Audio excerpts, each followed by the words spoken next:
আসসালামু আলাইকুম। সবাইকে কম্পিউটার অফিস অ্যাপ্লিকেশন কোর্সে স্বাগত। আজকে আমরা ক্লাস 8 অর্থাৎ 8 নং ক্লাস করতে যাচ্ছি।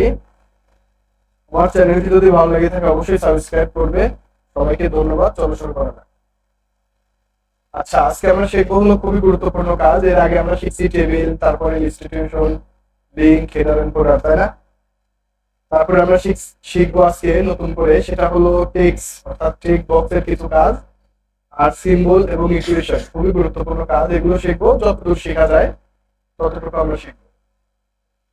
আচ্ছা, তো আমি এখানে দেখাচ্ছি হচ্ছে টেক্সট বক্স। টেক্সট বক্স কি? আমরা যদি একটা বক্সের মধ্যে কোনো কিছু লিখতে চাই, সেক্ষেত্রে টেক্সট বক্স। যেমন টেক্সট বক্সে ক্লিক করলে এখানে অনেক ধরনের বক্স পাবো আমরা। তো যে বক্স আমরা নিতে চাচ্ছি সেটাতে একটা ক্লিক দিলে ওই ধরনের বক্স তৈরি হয়ে যাবে। আর এর মধ্যে টাইপ করলে আমরা যা যা লিখতে চাই সেটা টাইপ করতে হবে। এটা হচ্ছে টেক্সট বক্স। আর এই টেক্সট বক্সের বিভিন্ন স্টাইল হয়, অর্থাৎ এখানে ওয়ার্ড আর্ট স্টাইল আছে, যেমন বিভিন্ন প্রকার স্টাইলে লেখা যায় বক্সের মধ্যে। জাস্ট ওয়ার্ড আর্ট স্টাইল আছে, এখানে স্টাইল থেকে লেখা যায়। তারপর এখানে শেপস কালার করা যায়, এই পুরো শেপসটাকে কালার করা যায়, শেপস এর আউটলাইন করা যায়, আউটলাইনে যে বর্ডারটা কালার করা যায়। তারপরে শেপস এর ইফেক্ট আছে, বিভিন্ন ধরনের ইফেক্ট দেওয়া যায়। ঠিক আছে, দেখো বিভিন্ন ধরনের ইফেক্ট দেওয়া যায়, এই সকল কাজ করা যায়। আবার পুরো শেপস কে যদি আমরা শুধু ফাঁকা করতে চাই, যে এটাতে ক্লিক দিলে পুরো শেপস ফাঁকা হয়ে যায়। বুঝতে পারছি? তারপরে এই বক্সের মধ্যে যদি আমাদের একটা শব্দ থাকে, যেমন ধরলাম এই শব্দটাকে কিভাবে টেক্সট ডিরেকশন করা যায় বা ঘোরানো যায়, সেটা এখান থেকে করা যায়। যে টেক্সট ডিরেকশন আমি এইভাবে রাখতে চাই, তাহলে লেখাটা ওইভাবে থাকবে। তো ফন্টটা একটু বড় করি, তাহলে ভালো করে হবে। ঠিক আছে, তাহলে এই যে টেক্সট ডিরেকশন, এখান থেকে যেদিকে ঘোরাই দেবো আমার লেখাটা ওইদিকে হয়ে যাবে। বুঝতে পারছি? এই হলো টেক্সট বক্সের কাজ। তারপর আমরা যেটা শিখবো সেটা হচ্ছে ইনসার্টের এই অংশ, সেটা হলো ওয়ার্ড আর্ট। আমরা যদি এখানে বিভিন্ন প্রকারের স্টাইল তৈরি করতে চাই, সেক্ষেত্রে ওয়ার্ড আর্ট ব্যবহার। তো আমি এই ওয়ার্ড আর্টে ক্লিক দিচ্ছি, ইনসার্ট থেকে ওয়ার্ড আর্ট, এই ওয়ার্ড আর্ট। এখানে বিভিন্ন প্রকার লেখার স্টাইল আছে।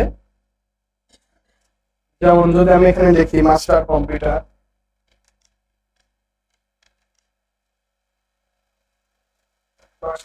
লিখলাম, এটা মনে করো এক ধরনের ডিজাইন হয়েছে। আমি যদি এটাকে আরো অন্য স্টাইলে লিখতে চাই, তাও লিখতে পারবো। এখানে এফেক্ট আছে, বিভিন্ন ধরনের এফেক্ট।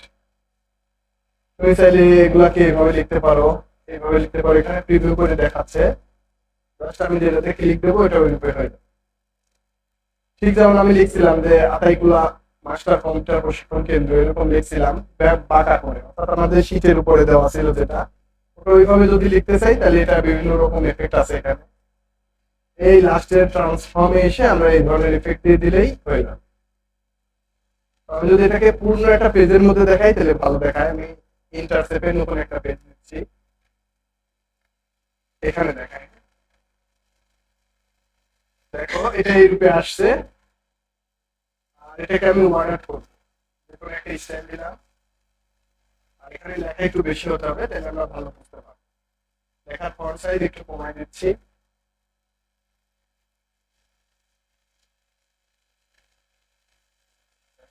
আমি টাইপ করি,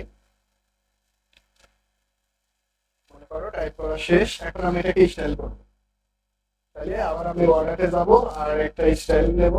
তারপরে কি করবো, এখান থেকে জাস্ট স্টাইল গুলো, ইফেক্ট গুলো, আমার যে ইফেক্টটা আমি ওটা দেখাতে পাচ্ছি।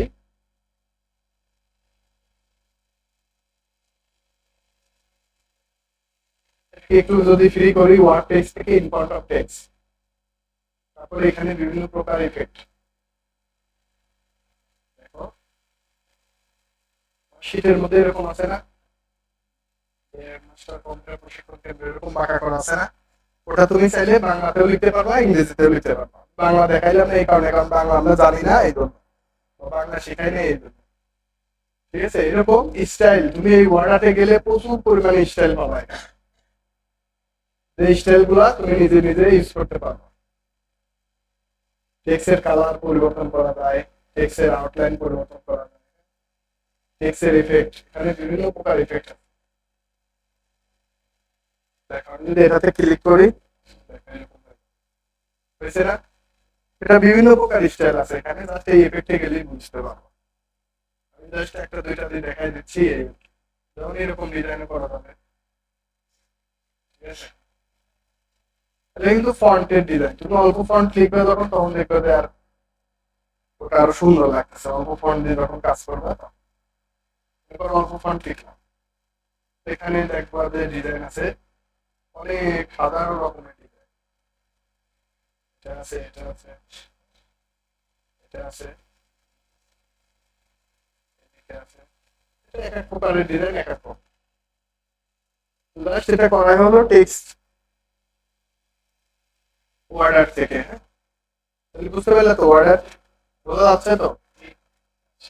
টেক্সট বক্স আমরা শিখলাম আর ওয়ার্ডারের বিভিন্ন প্রকার স্টাইল শিখলাম। এখানে উপরে গেলে দেখবে এটা 10, তো 10-এ অত ভালো করে বিশেষ একটা দেওয়া নাই, কিন্তু 7-এ দেখবে অনেক সুন্দর সুন্দর স্টাইল দেওয়া আছে, অনেকগুলো স্টাইল আছে। একটু পার্থক্য আছে, এখানে একটু কম দেওয়া আছে, এখানে একটু বেশি দেওয়া আছে, এবং ইফেক্ট গুলা এরকম ইফেক্ট ডিজাইনের ইফেক্ট গুলা বেশি দেওয়া আছে। আচ্ছা, তারপর আমরা যেটা করব সেটা হচ্ছে কি অবজেক্ট। অবজেক্টের কাজ কি? যে সফটওয়্যার বা যে প্রোগ্রামটা আমার কম্পিউটারে ইনস্টল নাই সেই প্রোগ্রামটা আমরা এখান থেকে পাবো।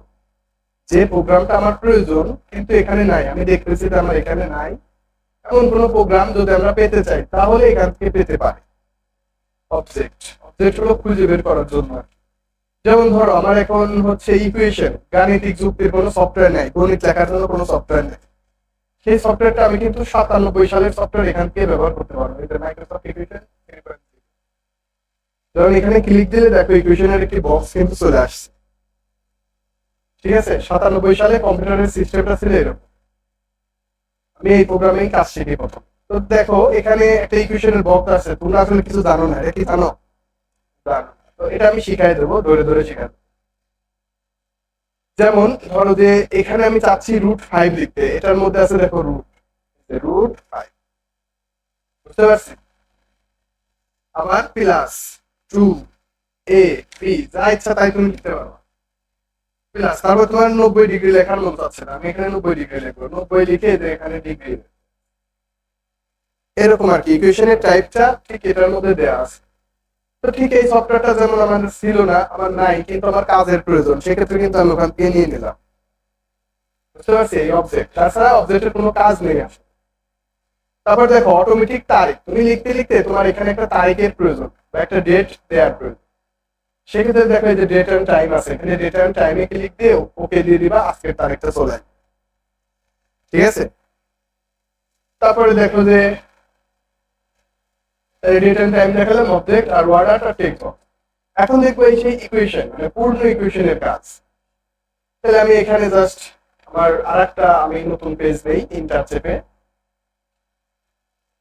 এটাকে আমি ডাবল ক্লিক করি, কিবোর্ডে ইন্টার, আরেকটা আমি 3 নম্বর পেজ দিলাম, এখানে আমি ইকুয়েশন করবো, তো এটা হচ্ছে ইকুয়েশন। তো ইকুয়েশনের দেখো এখানে অনেকগুলো অপশন দেওয়া আছে, এই অপশনগুলো আমরা যদি পারি তাহলে আমি সবই পারবো। আমি ছোট করে একটা দেখাই দেই যে এই লাইনটা আমরা কিভাবে টাইপ করব। যেমন ধরো ছোট একটা নেই, এই লাইনটা আমরা কিভাবে টাইপ করব। এটা একটু ফন্ট সাইজ বড় করে দিলে সবাইকে দেখার সুবিধা হয়, তাই না? বড় করলাম। এখন এই পুরোপুরি লাইন আমরা টাইপ করব দেখে দেখে, পারবো না? দেখি চেষ্টা করে। তো কার্সর এখানে রেখে আমরা জাস্ট ইনসার্টে যাবো আর ইকুয়েশন, ইকুয়েশন থেকে যে ইনসার্ট নিউ ইকুয়েশন এখানে। আচ্ছা এখানে আসলাম, তো প্রথমে আমরা যেটা দেখতে পাচ্ছি সেটা হলো একটা প্রথমে ব্র্যাকেট নেওয়া আছে, তাই তো? ব্র্যাকেটের মধ্যে x+a লেখা পাওয়ার n আছে, তো এই বক্সের মধ্যে আমাকে একটা ব্র্যাকেট নিতে হবে। ব্র্যাকেট নেওয়ার জন্য এই ইকুয়েশন টুলস এর এইখানে দেখো ব্র্যাকেট আছে, তাহলে ব্র্যাকেট নিলাম একটা। আর এখানে আমি আগে লিখে নেবো যে x+a, তাই তো? তারপরে পুরোটাকে সিলেক্ট করবো। আচ্ছা আমি এটাকে একটু ফন্ট সাইজ বড় করি, তাহলে বুঝতে পারবো। বড় করলাম, হ্যাঁ এরকম। তাহলে দেখো এটার পাওয়ার দিতে হবে আমাকে n, তাহলে পুরোটা আমাকে সিলেক্ট করতে হবে, n আছে না? তাহলে পুরোটা সিলেক্ট করে আমি এই ইকুয়েশন টুলসে ক্লিক করব, এখান থেকে এই যে তোমাদের স্ক্রিপ্ট আছে, স্ক্রিপ্ট এখানে ক্লিক দিলে এখানে জাস্ট n টাইপ করবে, তারপরে রাইটার অবধি বের হবে, যে রাইটার অবধি বের হবো ইকুয়াল, তারপরে এই বড় একটা এটা নিতে হবে, এখন এটা কোথায় আছে? হ্যাঁ, তাহলে এটা দেখো এই যে এখানে আছে, জাস্ট এটা নিবা, তারপর উপরে কি আছে, এন আছে, এন নিলাম, নিচে আছে কে সমান 0, হ্যাঁ, কে সমান 0, বুঝতেছো তো? যেটা আগে তার মানে সেটা আমি আগে নিচ্ছি, যেটা পরে সেটা পরে। এখন বাদ বাকি পুরোটুকু কিন্তু এই বক্সের মধ্যে লিখতে হবে। দেখো এই পুরোটুকু এই বক্সের মধ্যে, তাহলে কি করবো, এই বক্সটা সিলেক্ট করে এখানে একটা ব্র্যাকেট আছে, এই যে এখানে ব্র্যাকেট নিয়ে নিলে একটা ব্র্যাকেট, মাঝখানে এরকম ডিভাইডেড আছে, তো ডিভাইডেড গুলো এখান থেকেও পাওয়া যায়, আবার একটু খুঁজলে পরে এরকম ফাঁকাও পাওয়া যায়। আমি জাস্ট একটু দেখাই দিচ্ছি যে কোথায় আছে, খুঁজতে হবে, তো না খুঁজলে তো পাওয়া যাবে না। আমি জাস্ট এটা নিয়েই দেখাই দিচ্ছি, মনে করবে মাঝখানে এরকম এন, তারপরে কে, তাই তো? তারপরে দেখো রাইটার যদি বের হবো, অথবা মাউস দিয়ে এই ওপেন বাটন এখানে ক্লিক দিলে পরে কার্সর ওখানে চলে আসবে, অথবা মাউসের রাইট বাটন, এই কিবোর্ডের রাইট বাটন, যে সেটে অ্যারো আছে, অ্যারোর হচ্ছে রাইট। তারপরে কি আছে, এক্স, এক্স এর আবার পাওয়ার কে, তাহলে এক্সটাকে আবার যদি আমি সিলেক্ট করি, পাওয়ারটা দেবো এটার মধ্যে স্ক্রিপ্ট, এটা কে। তারপরে কি আছে, যে রাইটার যদি বের হয়ে এ, এর উপরে আবার কি আছে, এন মাইনাস কে, তাহলে এ টাকে সিলেক্ট করে আবার হচ্ছে এন মাইনাস কে, তাহলে এটার উপর আবার স্ক্রিপ্ট এন, সরি, মাইনাস কে, হয়েছে? মোটামুটি আর কি কাছাকাছি। তাহলে এরকম দেখে দেখে কিন্তু আমাদের লিখতে হবে, আর এই বিষয়গুলো হচ্ছে এ টু জেড আমি একটু দেখাই দিচ্ছি যে কোথায় কি আছে।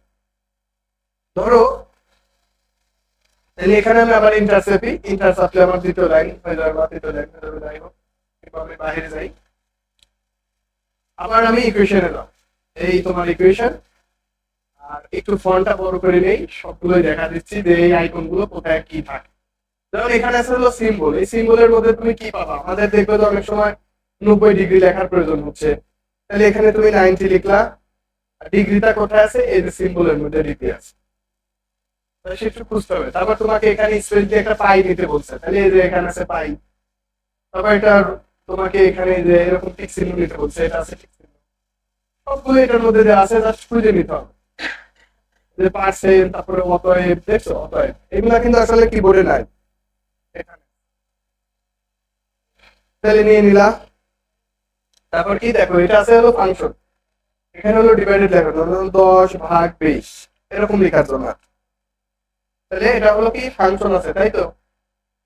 তারপর এখানে দেখো, এখানে আছে স্ক্রিপ্ট, বিভিন্ন ধরনের স্ক্রিপ্ট, মানে তুমি পাওয়ারটা দেওয়ার জন্য, এটা পাওয়ার 2 প্লাস, তারপরে প্লাস, এদের মাইনাস, এগুলো সবই এখানে দেওয়া আছে।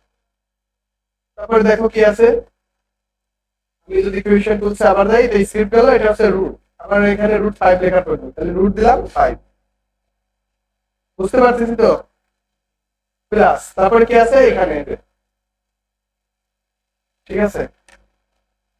তারপরে দেখো কি আছে, এটা দেওয়া আছে, তোমার যা যা নেওয়ার প্রয়োজন, ব্র্যাকেট এখানে দেওয়া আছে, সাইন থিটা কস থিটা লেখার জন্য এখানে দেওয়া আছে, হ্যাঁ, সাইন লেখার পর এখানে থিটা কই পাবা, এই যে থিটা এখানে, তো সেটার মধ্যে থেকে খুঁজে বের করতে হবে, হ্যাঁ। তারপরে ট্যান থিটা আছে, কস থিটা আছে, যে পূর্ণকোণিক দেওয়ার জন্য এটা আছে, হ্যাঁ, যে 5 পূর্ণকোণিক, তাই তো? তারপরে যে লগ লেখা আছে, লগ, এক কথায় সমস্ত ইকুয়েশনের সবকিছুই দেওয়া আছে, জাস্ট তোমাকে খুঁজতে হবে। তাহলে কি ইকুয়েশনটা বুঝতে পারছো? যেমন তোমাকে যদি দেওয়া হয়, একজন যদি বলে যে a square plus 2ab plus b square লিখতে হবে, তুমি কি করবা, জাস্ট এখানে কার্সরটুকু রেখে ইনসার্টে গিয়ে আবার ইকুয়েশনে যাইয়ে a স্কয়ার, তার মানে আগে a লিখতে হয়, এখন a স্কয়ার কিভাবে দেবে, এটাকে সিলেক্ট করতে হবে, তারপরে দি স্ক্রিপ্ট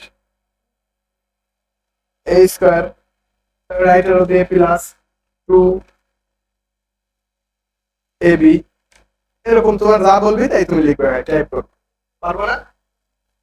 তাহলে এই হলো তোমার ইকুয়েশন। তারপরে যদি আমি আরেকটা পেজ নেই, এখানে যদি আমরা দেখি যে সিম্বলের কি কাজ, সিম্বল হলো প্রতীক বা চিহ্ন, আমরা যদি কোনো প্রতীক বা কোনো চিহ্ন নিতে চাই সেক্ষেত্রে কিন্তু সিম্বলে দেখো। এখন আমি একটা ভাইবা দিতে গেছি, আমাকে বলছে যে তুমি রহিম নামটা লেখো, আমি তো তাকায় দেখি কিবোর্ডে আমার আর অক্ষর নেই, তাহলে কি আমি রহিম নাম লিখতে হবে না? ওই রুমের মধ্যে 30 জন ছিলাম, 30 জনের মধ্যে কেউ পারেনি, কিন্তু আমি পারছি। আমাকে বলছে রহিম লেখা, এখন রহিম লিখতে গেলে কি আরটা তো আমাকে লিখতে হবে নাকি? রহিম। এখন এই রহিমের আমি দেখলাম যে কি নাই, আর নাই, তাহলে কি আমাকে তো লিখতে হবে। আমি কাজটা করছি কি, এখানে পুরাটুকু লিখছি আগে, ও এইচ আই এম লিখছি। এই যে সিম্বল, সিম্বল হচ্ছে প্রতীক বা চিহ্ন, যে প্রতীক কিবোর্ডে দেওয়া নেই সেই প্রতীকগুলো এখানে দেওয়া আছে। তাহলে এখানে তুমি গেলে পরে বাংলা পাবা, ইংরেজি, অঙ্ক, ফার্সি, উর্দু সবই পাবা।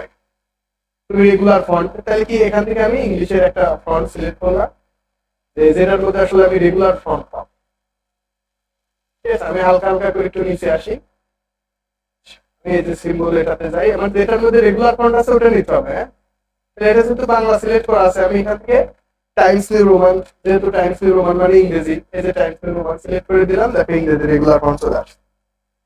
তো আমি এখানে জাস্ট কি করবো, আটটা জাস্ট আমাকে নিতে হবে, যে আর ইনসার্ট। তাহলে কেউ কিন্তু পারেনি, আমি পারলাম। আবার বলছে যে কিবোর্ড ছাড়া তোমার নাম লিখতে, আমাদেরকে সবাইকে বলছিল কিবোর্ড ছাড়া নাম লিখতে, এখন কেউ পারে না, কিবোর্ড ছাড়া কিভাবে নাম। আমি করলাম কি, জাস্ট এই সিম্বলে গিয়ে আমার রেগুলার ফন্ট ওইভাবে সিলেক্ট করলাম, এখান থেকে টাইমস নিউ রোমান সিলেক্ট করলাম, রেগুলার ফন্ট চলে আসছে, আমার নাম এস, ইনসার্ট, তারপরে ইউ খুঁজে বের করতে হবে, ইউ এম ও এন। ঠিক আছে, তাহলে এটা আমি তাহলে কি কিবোর্ড ছাড়া লিখলাম না, তাহলে আমি কিন্তু ওখানে পাস, পরীক্ষায় পাস। আমাকে বললো সাবাস। তার মানে কি এই ছেলেটা কাজ জানে। ওরা এরকম ছোট ছোট টিক্স দেয়। আবার বললো যে আরএফএল এর ওই লোগো মনোগ্রামটা নিয়ে আসো তো। এখন নেট নাই, কোনো কিছু নাই, আমি আরএফএল এর মনোগ্রাম কই পাবো। তো আমি জাস্ট এখানে গেলাম সিম্বলে, সবাই তো এটা খুঁজেই পায় না। সিম্বলে গেলাম, এই দেখো সিম্বলের প্রথমেই দেয়া আছে, আছে না, আরএফএল কোম্পানির লোগোর মনোগ্রাম, দেখছো?